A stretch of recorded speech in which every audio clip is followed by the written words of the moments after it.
من اصحابك عمرو دياب بدي مؤيدات الامام يعني.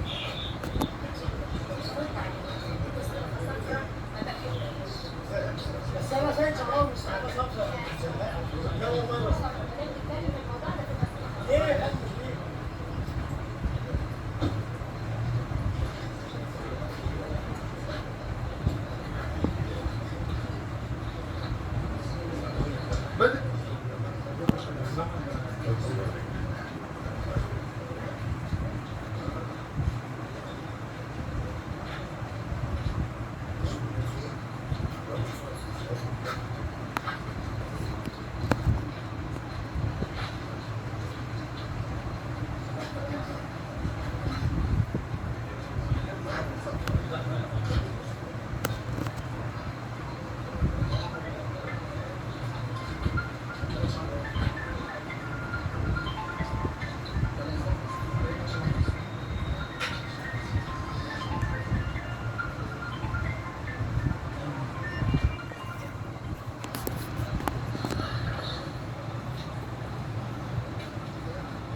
أمير الشاهين.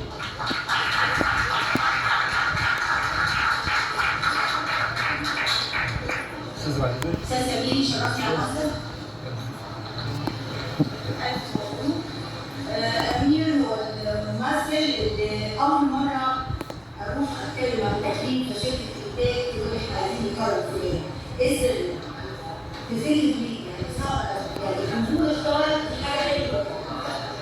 الجمهور اشترك في المسلسل وأنا لسه شايفانا مشاهير في الروتين اللي قال كمان كوميدي.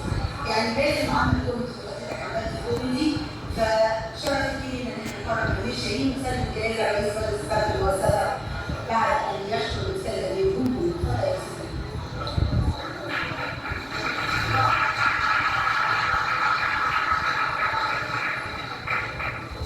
ألف مبروك بشكر كلنا. شكرا جدا شكرا لكم شكرا لكل صديق المستثمرين اشكركم جدا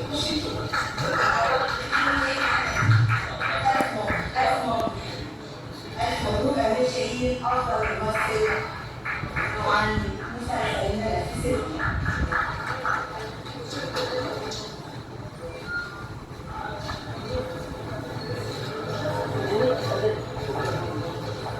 أنا بس عايزة أقول لكم إن أنت عارف كتير من الفنانين والناس مش شايفة من الميديا وفي فنانين تانيين أنا مش شايفاهم حتى مش عارفة أروح بيهم بسبب الزحمة فشوية بعد الظهر.